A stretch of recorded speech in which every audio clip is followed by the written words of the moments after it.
Sometimes you've got to let the shavings fly when you want to convert firewood into art. Stick around and let's see how this turns out. So we'll start by rough turning the bowl. Before we mounted the bowl blank to the lathe, we took this log section over to the bandsaw, used a template, and got it as round as we could.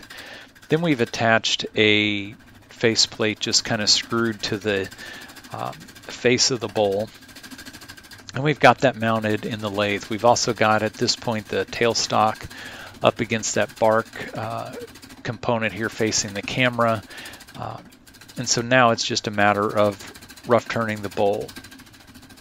I've got my 5/8 inch bowl gouge, which is the tool I'm going to use for the vast majority of the bowl. So I'm going to use it for roughing, do all my primary shaping. So we're going to use this one tool quite a bit. My goal at this point is very simple. I really just want to get the outside as round as I can so I can speed up the lathe, so I can turn up the RPMs on the lathe just to get smoother and cleaner, more efficient cuts. So at this point I've got the lathe running relatively slow, probably around 300 RPMs or so.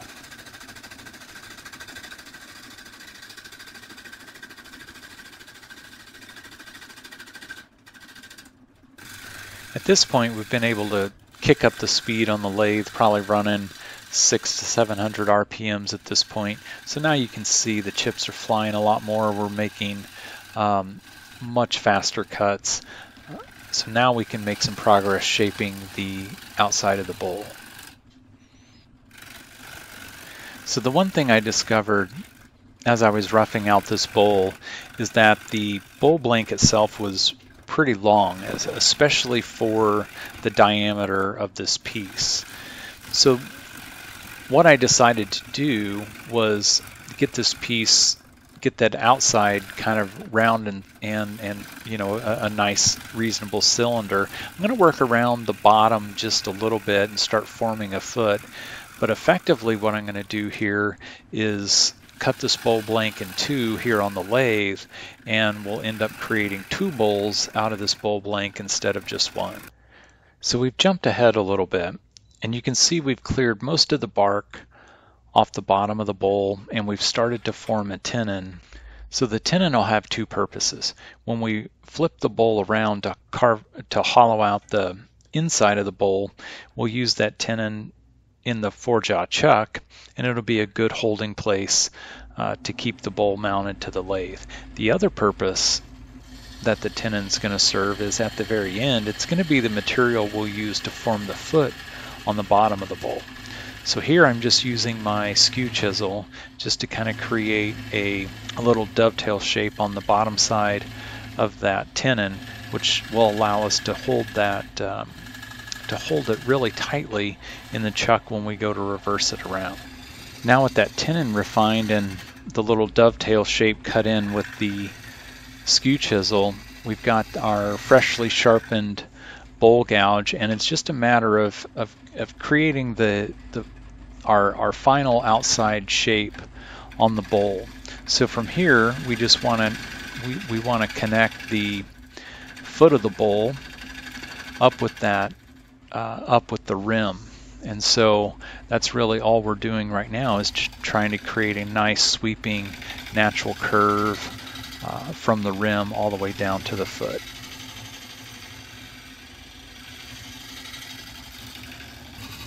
Right now I'm finding that I'm having a lot more success shaping this bowl using the edge of my bowl gouge kind of in a shear scraping orientation, and not so much using a bevel, you know, riding the bevel and kind of slicing cuts. So one of the great things about these bowl gouges with the swept back kind of fingernail grind is it gives you a lot of flexibility in how you can use the tool. You can see here I'm using it a little bit differently than I often do when working on the outside of a bowl. Now that I'm pretty happy with the outside shape of the bowl, I've switched over to my negative rake scraper. I'm just using it here on the bottom of the bowl just to clean up some of the tool marks and kind of get the bottom smoothed out so we're a little better prepared for finishing later on.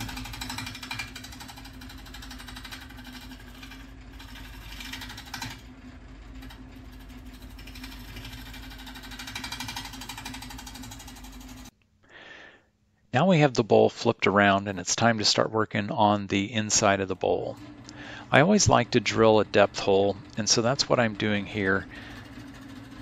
While it seems like an extra step in the process, it does just give me a target to shoot for as we're hollowing, and I find that I make a lot fewer funnels when I use depth holes. So here we've just got a drill chuck in the tailstock, a 1/2 inch drill bit, and we're just going to work our way down to the final depth that we want to have on this bowl.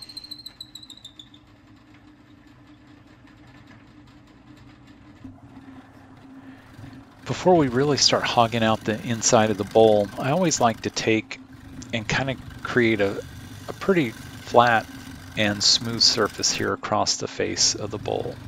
That just makes cutting a little bit easier as we go along. So that's all I'm doing here. I've just got a shear cut, a shear scrape. We're working from the center out to the edge, and just trying to smooth off any saw marks from either a bandsaw or chainsaw, or however we had cut these bowl blanks.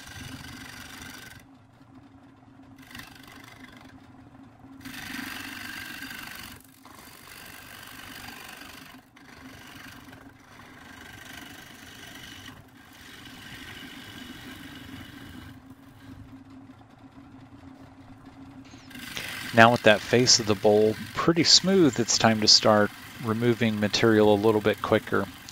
So now we're using that 5/8 bowl gouge, bevel supported across the face of the bowl.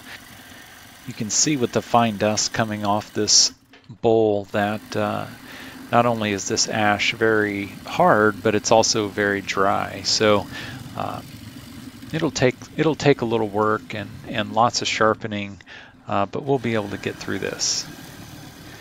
Now we've also been able to kick up the speed on the lathe, so it's just a matter of using the bowl gouge and working our way down to the bottom of that depth hole.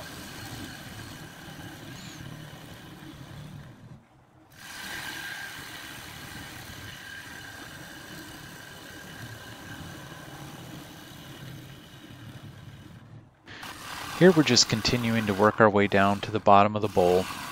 We're still using our bowl gouge.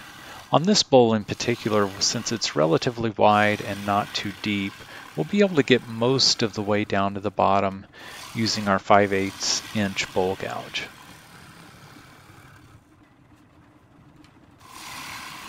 We really appreciate you spending some of your time with us today. Every viewer, every subscriber really helps our channel grow, so we wanted to say thank you. I don't always take this step, but I've got my pencil out to mark where I want the edge of the bowl, or that inside edge of the bowl, to be. Since we've got that bark inclusion, I don't want to get too aggressive and try to make the bowl too thin. Anytime you've got a bark feature or something like that, that part of the bowl is going to be a little bit thinner, and we want this bowl to be useful. So I want to leave enough meat on the sides of this bowl so hopefully it could survive some work in the kitchen, maybe even dropping it here or there without shattering it.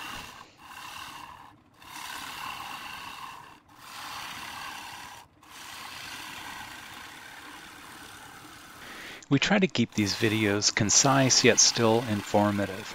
So one of the downsides with that is a lot of times we miss details or skip over details, or maybe you've got questions, things that we're not covering in depth. So make sure you drop any questions into the comments section. We always answer questions there, and a lot of times it gives us good guidance and some ideas on other videos that maybe we can drill into some of the details that you've got questions about. And of course, when you're dropping those comments in there, make sure you subscribe to the channel so you'll know when those new videos answering your questions come out.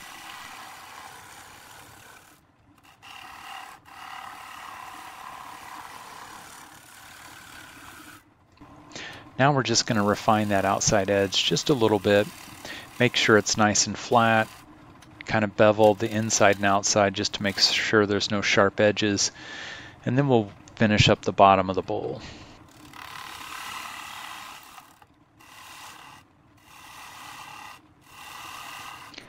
Now we've got the large bowl scraper out just to finish up the depth on the bottom of the bowl. And this will make pretty quick work of the last few passes here on the bottom.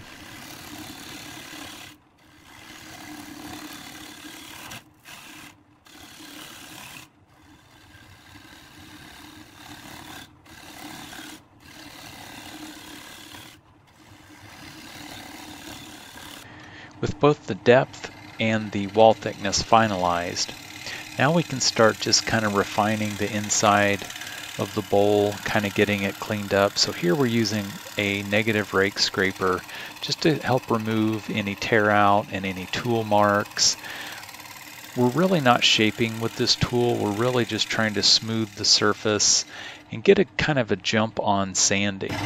Once we've made a couple passes with the negative rake scraper and we're happy with the inside, we'll go back around and work on the outside of the bowl with the negative rake scraper also.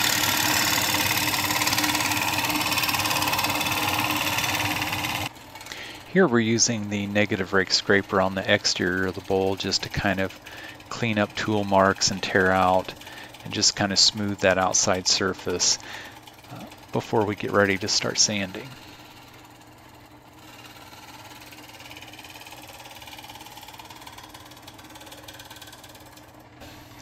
Now we're ready for the first step of the finishing process, which is sanding.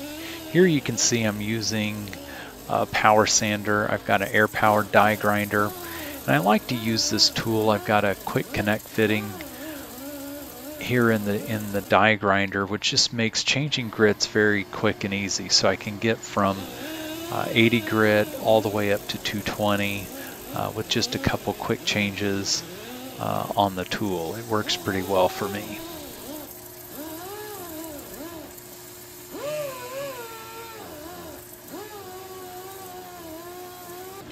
And of course we'll sand the inside of the bowl too.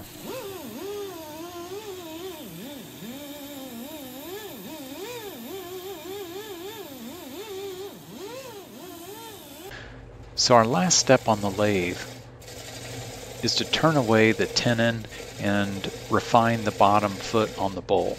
So here I'm using a slightly smaller, it's a 1/2 inch bowl gouge, and all I'm doing here is just trying to flatten that bottom tenon and kind of work it down a little bit, leaving myself a foot, and then I just want to blend that whole thing into the existing bottom of the bowl.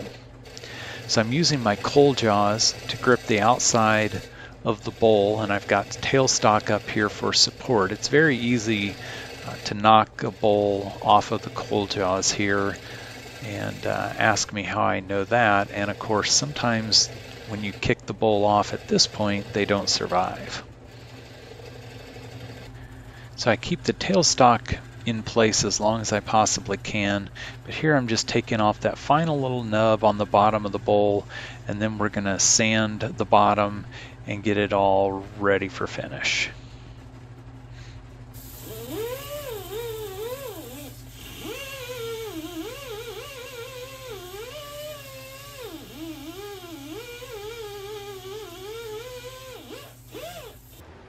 Now it's time for finish. You can see here I'm finishing multiple pieces all at one time, and this is just the way I like to do it, kind of batch it all together.